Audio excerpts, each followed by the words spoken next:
அஸ்ஸலாமு அலைக்கும் வரஹ்மத்துல்லாஹி வபரகாத்துஹு. நம்மள நிறைய பேருக்கு இருக்கிற ஒரு பெரும் கவலை, நான் நல்லா தொழுகிறேன், ஓதுறேன், நோன்பு வைக்கிறேன், ஆனால் இந்த பாவத்தை மட்டும் என்னால் விட முடியவில்லையா என்கிற ஒரு பெரும் வருத்தம் நம்மிலே பலருக்கும் உண்டு. அப்படி பாவத்தை விட முடியவில்லையா என்று வருந்துபவர்களுக்கு பாவத்தை விடுவதற்கு ஒரு முக்கியமான ஒரு வழிமுறையை நான் சொல்லுகிறேன்.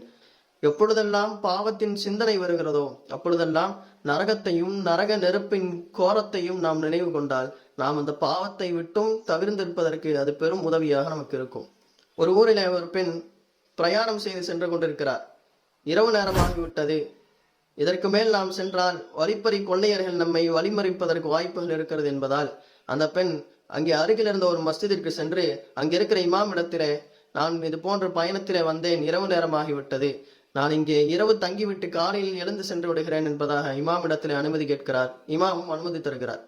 அந்த பெண் மஸ்ஜிதிலே படுத்திருக்கிறார். இந்த இமாம் மஸ்ஜிதிலே ஒரு மெழுகுவத்தை ஏற்றி வைத்துக் கொண்டு குர்ஆனை இரவு முழுக்க ஓதிக்கொண்டே இருக்கிறார். குர்ஆன் ஓதிக்கொண்டிருக்கையிலே அந்த மெழுகுவத்தினுடைய நெருப்பிலே தன்னுடைய கையை வைக்கிறார். அந்த நெருப்பு அவரின் கையை சுடுகிறது. மீண்டும் அந்த கையை எடுக்கிறார். சிறிது நேரம் கழித்து மீண்டும் அதே போன்ற நெருப்பில் கையை வைக்கிறார். நெருப்பு சுடுகிறதை, கையை எடுக்கிறார். இரவு முழுக்க இப்படியே அவர் செய்து கொண்டிருக்கிறார். காலை நேரமாகிறது. இந்த இமாம் அவர்கள் சென்று அந்த பெண்ணை, நேரமாகிவிட்டது, நீங்கள் எழுந்து செல்லுங்கள் என்று அவர்களை எழுப்புகிறார்.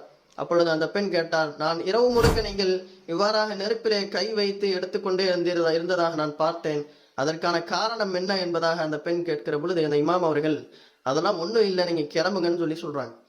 அதெல்லாம் இல்லை, நீங்க சொல்லாம நான் கிளம்ப மாட்டேன்னு சொல்லி அந்த பெண் சொன்ன உடனே அது இமாம் அவர்கள் சொன்னார்கள், நேற்றிரவு இந்த மஸ்ஜிதிலே உங்களையும் என்னையும் தவிர யாரும் இல்லை. அப்ப ஷைத்தானுடைய உள்ளத்திலே அந்த பெண்ணோடு தவறாக நடந்து கொள்ள வேண்டும் என்கிற ஒரு தவறாக என்னுடைய உள்ளத்திலே போட்டான்.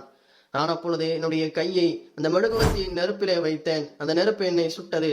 அப்பொழுது நான் சிந்தித்தேன், இந்த உலகத்தினுடைய இந்த சிறிய நெருப்பின் சூட்டையே நம்முடைய உடலால் தாங்க முடியவில்லை என்று சொன்னால், நாளை மறுமையிலே இருக்கிற நரக நெருப்பும் அதன் கோரமும் இதைவிட கொடியது, இதைவிட கொடூரமானது. அதனுடைய சூட்டையும் அதனுடைய வேதனையும் நம்முடைய உடல் எவ்வாறு தாங்கிக் கொள்ளும் என்று நான் சிந்தித்தேன். உடனடியாக என்னுடைய உள்ளத்தில் இருந்த பாவ சிந்தனை போய்விட்டது.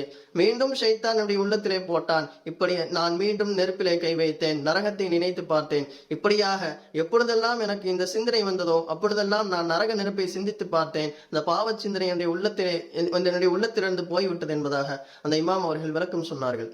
ஆக நமக்கும் எப்பொழுதெல்லாம் பாவ சிந்தனைகள் வருகிறதோ அப்பொழுதெல்லாம் நாம் நரக நெருப்பையும் அதன் கோரத்தையும் மனதிலே நினைத்து பார்த்தால் அந்த பாவத்திலிருந்தும் நாம் விலகி இருப்பதற்கு அது ஒரு பெரும் உதவியாக இருக்கும். எனவே அல்லாஹு தஆலா நம் அனைவரையும் எல்லா விதமான பாவங்களை விட்டும் பாதுகாத்திருவானாக.